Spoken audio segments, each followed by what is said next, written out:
first story is titled, Am I the a-hole for telling my stepsister and mom that even though her mom died, I also lost my mom too?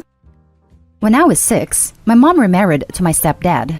He had a 3-year-old daughter and his wife passed away in a car accident a year before. Even that young, I could tell my mother's attention was not on me, but my stepsister. She catered to her every need, saying it's because she needs a mother figure, which I get. She was enrolled in many sports as a kid while I wasn't in any because there wasn't even money. She did 3, I did none. My mom would buy her the newest clothes and shoes and technology, and I would have her hand-me-downs. She basically treated my stepsister like her daughter, and I was an afterthought. While my stepsister had my mom and her dad, I had nobody. My dad was never in my life. They would go on family vacations without me. My stepdad loved that my mom prioritized his daughter over me. When I was 10, they decided they couldn't give my stepsister the attention she deserved with me in the house, so they sent me away to live with my aunt in a different state. For 3 years, my mom had basically no contact with me. I would answer the phone and it was always my stepdad or stepsister. My stepsister would say her mom's busy and hang up. She would tell me to stop calling because if my mom wanted to talk to me, she wouldn't have sent me away. I went 6 months without talking to my mom once. My aunt hated my mom for the way she treated me and told me I deserved better, so she basically became a surrogate parent. When I was 13, she ended up passing away from complications from a disease she had been suffering from. I was so heartbroken, and my mom reluctantly allowed me to move back in after consulting with other family members to see if they would take me. I tried to justify it to myself as a teen that maybe she just doesn't want to be a mom, but she was a mom to my stepsister. She would post her accomplishments in social media, parade her around the family as her golden child. She even said she thinks my stepsister looks more like her than I do. I remember as a kid before they got married, my mom was so attentive and loving. Then she chose my stepdad and stepsister over me. I'm now 16, and I hate my life because of them 3. My stepsister is a witch, and whenever I bring up the differences in which we're treated, she says her mom is dead, and I'm selfish for not wanting to share my mom. Yesterday, we got into an argument after she went through my clothes, and she said I'm unwanted and that my mom is more of a mom to her than she is to me, in front of my mom who smiled and looked at me to see how I would react. I said, your mom might have died, but I also lost my mom too. You can have her, I'm already an orphan in my eyes. My stepsister started crying, saying that I'm disgusting for saying my mom is gone, when actually it's her mom that died. My mom co-signed and said I should be ashamed of myself for trying to make it seem like I don't have a mom, and I'm an a-hole for the comparison. Now for the top comments. Not the a-hole. Your mom literally abandoned you. She just doesn't like being called out. Play hurtful games, win hurtful prizes. Not the a-hole. But remember, you are trapped with these people for 2 more years. Don't make your life harder for momentary happiness of small digs. They don't care, and you can always suffer more. You are trapped with monsters, but the second you can leave, do. This. OP, I know 2 years seems like forever at 16. But you're strong and you can do it. Suck it up for now. Keep your head down, keep your mouth shut as much as you can. Study hard and stay out of trouble. Talk to any adult you can trust that might help in putting a plan in place to get the hell out of there once you turn 18. Try to think about the things you like and are good at. School counselors may be able to help you figure out how to turn that into a career and start you on that path. And once you're free, cut ties and never look back. Even if things are hard, you're going to find amazing friends and you can make your own family. Life gets so much better when you find your tribe and have a support network. It sucks, but you don't need them and they don't deserve you. Not the a-hole at all. Your ma doesn't have the right to call herself your mom. She gave that away when she decided she wasn't going to pay attention to you. You have every reason to be angry. I'm sorry for your loss. I'd be tempted to call her by her first name from now on for that exact reason. But as someone else wisely said, you've got 2 years left. Don't make it harder on yourself. Now for the next story. Am I the a-hole for giving my daughter the larger room when her stepsisters share a room? When I first moved out of my parents' house into my own apartment, I bought myself a decent queen-sized bedroom set, wooden bed frame with headboard, dresser, 2 nightstands, a storage ottoman, a vanity table, and a bookcase. I bought decent quality stuff so that it would last, and it has. When I moved in with my now husband, We had to get a larger bed anyway, and he wanted fresh stuff, so there was the question of what to do with my furniture. My daughter was turning 4 and was starting to grow out of her crib/toddler bed anyway, so I arranged it in what would be her room and moved her out of her crib to that. There was only one room aside from the master that would fit the set, so she ended up with the larger of the 2 other upstairs bedrooms. My husband's 2 older daughters would be sharing a room, and the even smaller bedroom off of the finished basement would be a guest room/office. Since the 3rd upstairs room is smaller, we have bunk beds in there to save space. The girls have now seen that my daughter not only has a bigger room, but has grown-up furniture, and they and their mother are launching accusations of favoritism. This just isn't true. They are adamant that we should at the very least be putting her in a twin-sized bed instead of having one child be a literal queen with a larger bed, or even throw out an entire set of furniture to move her into the smaller room and have the 2 older girls share the larger room. That's so expensive and wasteful, and I just don't see the point. 1, they're only here 50% of the time. I don't see the point of dedicating the larger bedroom or 2 separate bedrooms to kids who are only here half of the time. 2, this furniture wasn't bought specifically for her, and this is the only bedroom it would fit in with space to walk around. It literally has to go in this room or be thrown away. 3, while it is more adult, she will be able to grow into it, instead of us constantly having to update furniture as she grows out of it.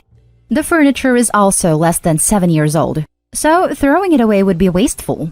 Am I just seeing this wrong? My daughter's father, the only other person in real life this has been discussed with yet, and I were both only children.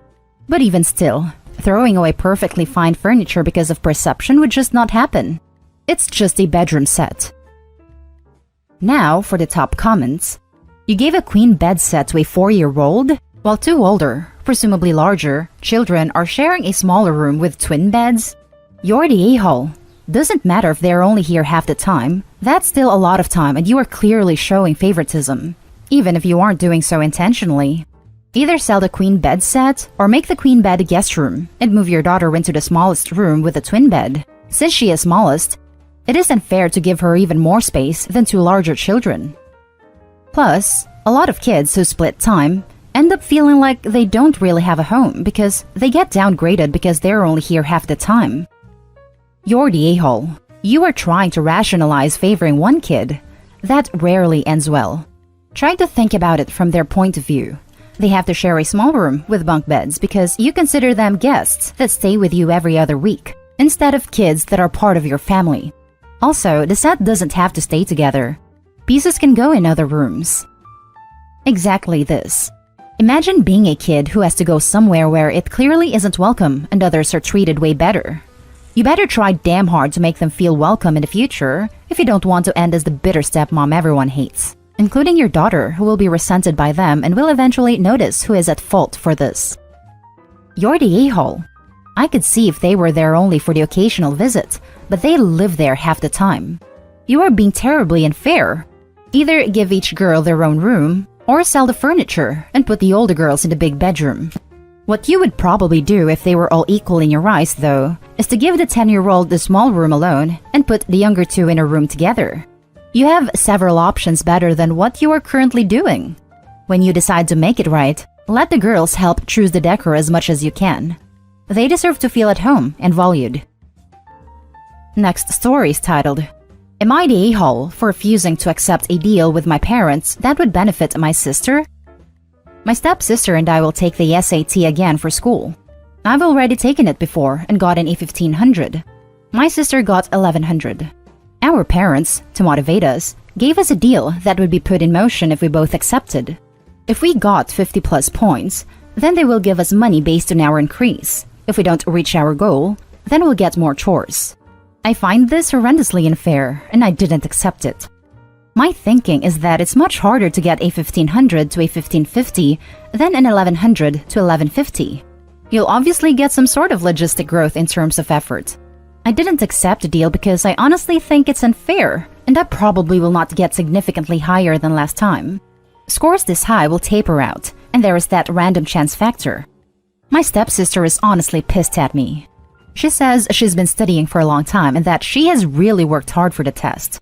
I honestly don't care. I shouldn't be punished for having a higher score. Once again, it's much harder to improve a higher score than a lower one. Now for the top comments. Not the a-hole. I can see giving some kind of incentive for increasing your score, but punishing for not is unreasonable. Your parents are being a-holes. These parents are weird. Not the a-hole. I wouldn't have agreed to it either. Your parents could just propose different things for you both. Your stepsister might be pissed, but she will get over it. Don't fret. And it's clear why you scored 1500 on the first pass.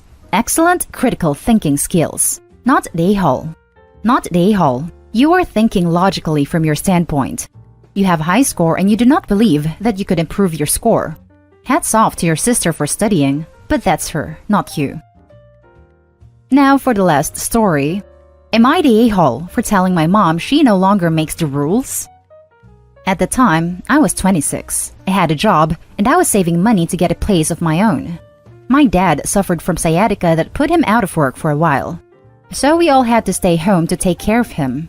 During that period of time, I didn't do anything except work and come home. So I figured, considering that I'm the only employed person in the house, maybe I deserve a little privacy when my dad didn't need to be attended to. Boy, was I wrong. My mother and I got into a big argument over the fact that my bedroom door was closed. She asked me why I had closed the door, and I told her that I just wanted some privacy. My mother replied to this by saying, "You don't have any privacy in this house." At this point, I'm annoyed, and I said, "Then this isn't a house, it's a prison." My mother looked stunned at this, and then she asked what made me say that. I told her that not having any privacy is the same thing correctional officers tell inmates in prison, and that if she didn't believe me, that she should ask Dad, since he used to be a correctional officer. She just looked at me and said, "Well, if you don't like it, you can pack up your stuff and go." And that's exactly what I did. It took a while, little less than a year. But my dad's sciatica had healed up quite a bit, and he was able to walk around on his own to do a lot of things. By this time, I already had my own place. My mother was upset that I didn't tell her that I was saving money for my own place, but eventually her love changed, and she wound up being happy that I was finally out on my own. Fast forward a few months. My mother calls me and tells me that their SSI got cut off, so they needed a place to stay until they get their benefits back. I immediately tell them to come over. We might not have agreed on a lot of things, but I didn't want to see them homeless. For about a month or so, things were working out fine. My dad's sciatica has healed enough to where he was able to get a job as a security guard. Then things went a little sour. One day, I come home and I noticed that some things weren't the same as they were when I left earlier that day.